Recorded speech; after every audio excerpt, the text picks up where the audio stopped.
Nous approchons du sommet.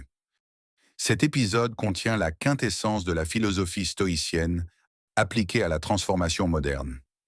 Épictète nous apporte le levier ultime, celui qui permet de rester inébranlable, peu importe la tempête. Après avoir exploré l'inconscient, les jeux de l'ego et les illusions, vous vous demandez peut-être, mais alors, sur quoi ai-je réellement le contrôle? La réponse tient dans ce que j'appelle le secret. Épictète, qui a passé la moitié de sa vie enchaîné avant de libérer son esprit, nous livre cette vérité fondamentale. La source de tout pouvoir et de toute liberté réside dans une seule chose, notre faculté de juger ce qui nous arrive. Ce n'est pas une petite technique de développement personnel.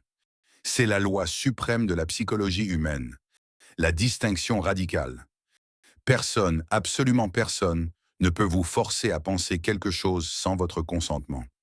Dans ma formation, La seule issue est en soi, ce chapitre est le point de bascule vers la souveraineté.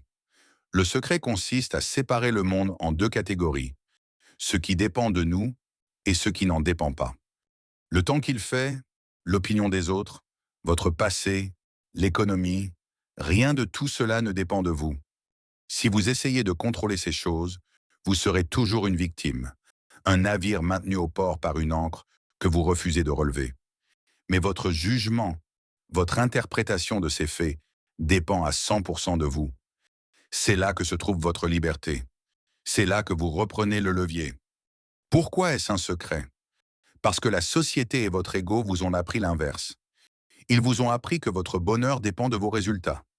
Mais le secret nous dit que le bonheur dépend de notre capacité à dire « cet événement est neutre, c'est moi qui décide s'il me détruit ou s'il me grandit ». En reprenant ce pouvoir de jugement, vous coupez les derniers fils de l'encre. Vous ne réagissez plus, vous agissez depuis votre centre. C'est la fin du sentiment d'impuissance. Vous réalisez que vous êtes le sculpteur de votre propre expérience intérieure. Si vous maîtrisez votre jugement, vous maîtrisez votre vie.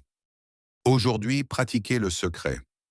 Face à une contrariété, dites-vous « Je ne peux pas changer l'événement, mais je suis le seul maître du sens que je lui donne. » Ressentez la force qui revient en vous. Mais attention, cette force intérieure ne doit pas devenir un nouveau prétexte pour rester enfermé dans votre tête, à essayer de tout résoudre par la pensée.